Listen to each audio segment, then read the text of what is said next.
And everyone's favorite former president came back uh, sometime this week.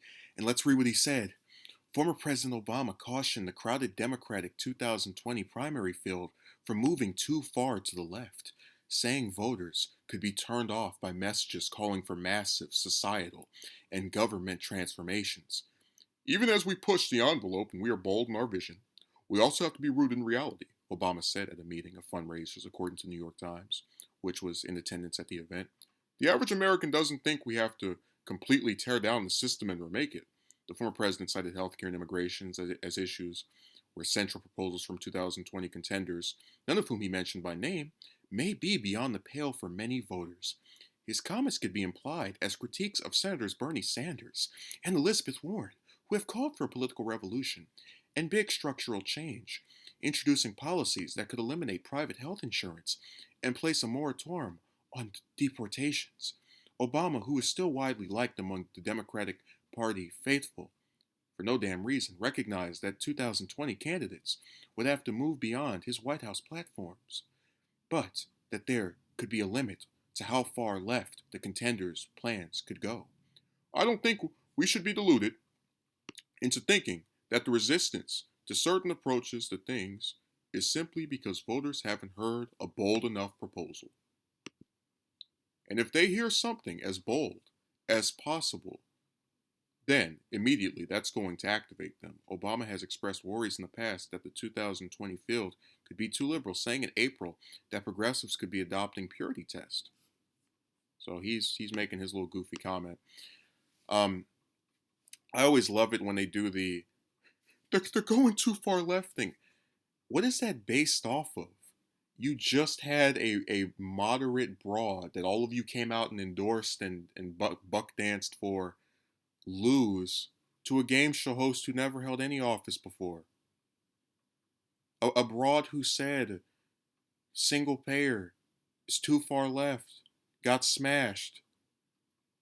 And then when you look at the polling, like single payer is popular, except well, we've actually and you've seen some people do segments on how when you ask the question of single payer in a ridiculous way, like, hey, do you want healthcare that's going to take away you want government run healthcare that's going to take away your private insurance? And we're like, what the hell, no. When you actually explain, hey, do you want basically what is we already have for those who are over 65, which is Medicare, which is why we call it Medicare for all. Do you want that? People say yes, overwhelmingly.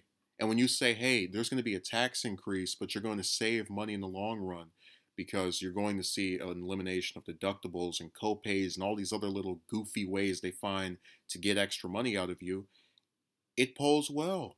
It's only when you get around idiots like the former president and the rest of the neoliberal coalition that have these weird hangups that don't make any damn sense when you think about things rationally that we have this problem. And see, his whole issue here, and this is the true scandal, he recognizes that the only thing anyone's ever going to remember him for is being black and Obamacare. So he's upset that someone like Warren, and to a much greater extent Sanders, is going to come around and actually do things that change the U.S. to basically take the opportunity he had, except not really, because in his case, he had a filibuster-proof Senate for his first 2 years for a quarter of his term, so they'll be off to a bigger disadvantage. But take what he had, which was, I am the change, this idea of, now we're going to transform the U.S. after experiencing some horrible Republican president, actually make it happen.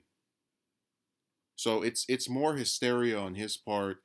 It's more stuff that isn't backed by any fact. You look at polling of these proposals, and it's good. It's solid. Now, as far as because they said it was healthcare and immigration, uh, what deporter in chief do you need people to? Do we need another 2 million people to be deported by a U.S. president from your party? Do we need one of them to try and take your record as the president who deported the most people ever? I mean, I don't understand what exactly he's talking about on that issue. I'm a little confused, especially since, like I said in another upload, there hasn't been a single Democratic candidate who has called for um, having open borders. It's a Republican smear, And anytime you try to speak in a rational way about immigration, being improved as an issue, whether that's having it be a case by case thing where if you don't commit a violent crime, you get to stay, or keeping all of the dreamers unless they do something that's actually destructive to society, like a violent crime or a DUI. They don't explain what they're talking about. So it's more vagueness. It's him being a little crybaby that there are people who are waking up to the fact that we wanted hope and change, but we got most of the same.